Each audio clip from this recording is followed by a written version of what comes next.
I had just done a midnight, and I had driven home from work, and I was actually getting gas in my car before I went home, and I got a phone call from one of my friends who was retired from NYPD and said, "Did you listen to the news? You know, a plane hit the World Trade Center, and it just doesn't look right, you know." So I finished pumping gas. I went home, put on the TV set, and as soon as I saw it, I started packing a bag because I knew it was bad. I mean, the first plane had only hit, and I knew it wasn't a joke. I knew it wasn't an accident. And I called my parents in Florida right away. My parents are, to me, World War II heroes. My mom was a nurse. My dad drove the landing craft on the beaches. And I said, put on TV. Something is going on in New York City. I'm going to go back to work. They haven't called me yet, but I know they will.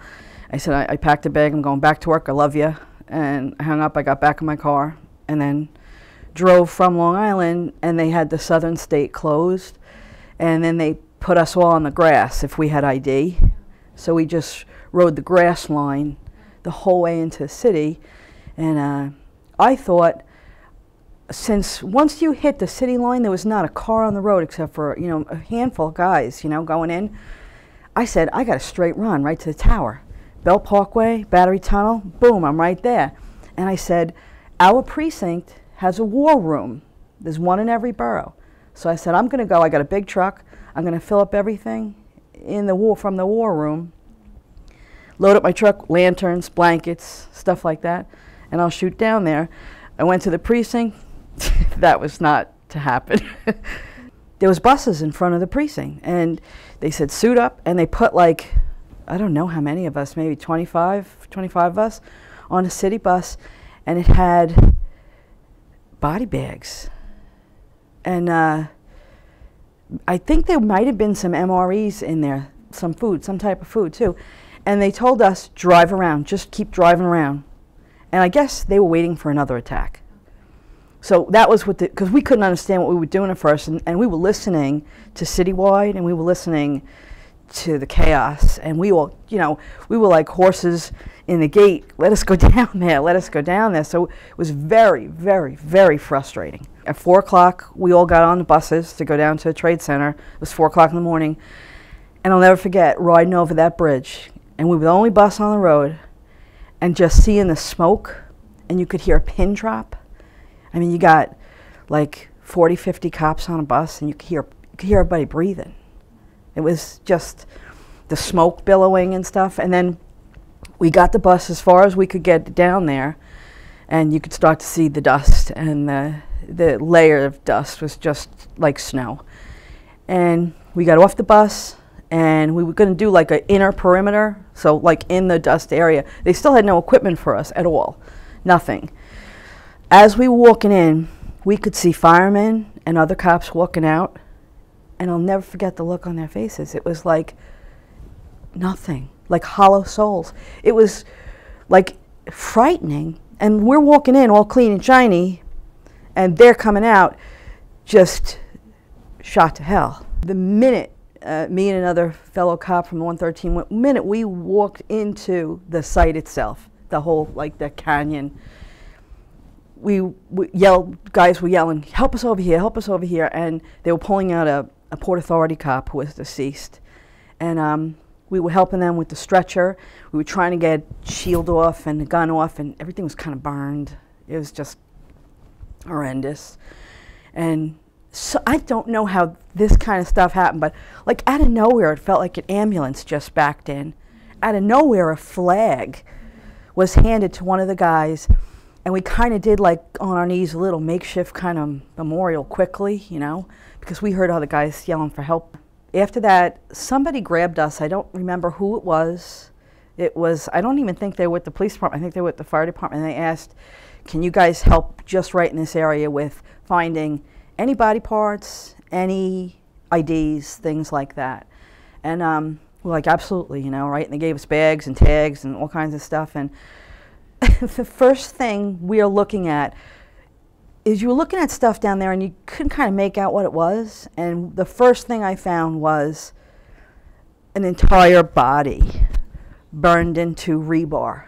But you had to kind of look a couple of times It was so unexplainable, the rubble down there. There was not a desk, there was not a chair, there was not a computer, there was not a briefcase. There was nothing but dust, concrete, rebar, and papers flying around. Probably the first couple of days were just the worst of the kind of just, you're looking around like overwhelmed, you know, just overwhelmed. I think once we realized that it was kind of nobody alive, that was when it really set in, like, man. The dogs, they were like the ones getting hurt down there and stuff like that. They were the little unsung heroes, right? The dogs were getting depressed because they weren't finding survivors. So I was down there with a guy from the 113, and they asked for volunteers to hide in the rubble. They pulled everybody off the rubble, and they hid a bunch of us up there, and they told us to lay down like we're hurt, and they sent all the dogs in.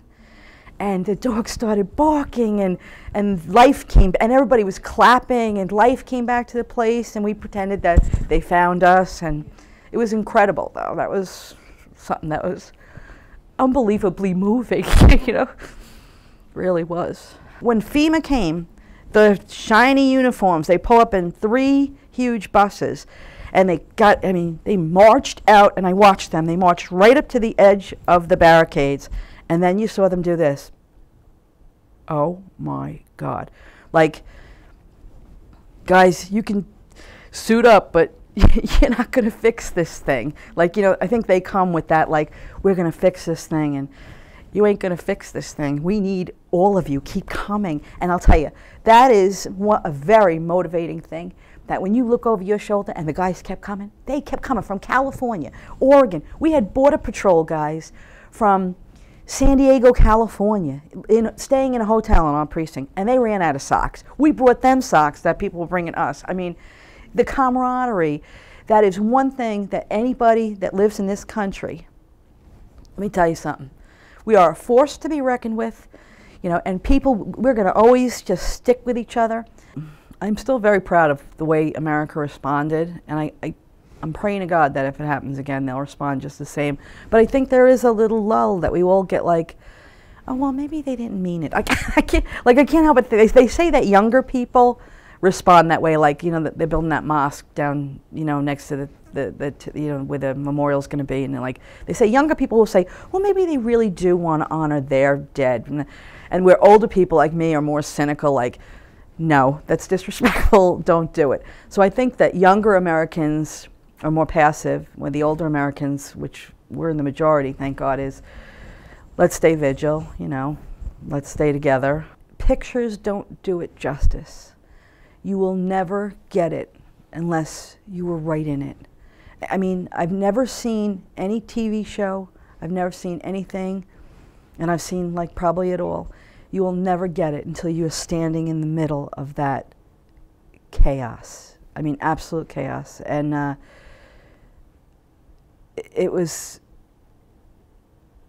almost like beyond, like we needed so much help. We needed like the army. We needed like, you know, 70, 80,000 guys, and we had just a handful of firemen and cops down there trying to find whoever was alive. But I think if history was to remember this, I think I don't think they'll ever get it, because you weren't there. If you were there, you will remember. And I hope that they really have put together enough of these stories and enough photographs to kind of grasp it. But I don't think you'll get it that it took, you know, 5 hours to walk around the perimeter. I don't think you'll get it that there was stations to feed dogs. I don't think you'll get it that there was dog triage. I don't think you'll get it that there was eye triage, because your eyes were constantly, you know, the corneas getting burns. I don't know if they'll get it unless they were down there. So I just hope enough people recorded enough things and wrote down enough things that you'll know it was really bad. It was really bad. And in the biggest city, the most important city in the world, we can never let this happen again. Absolutely not.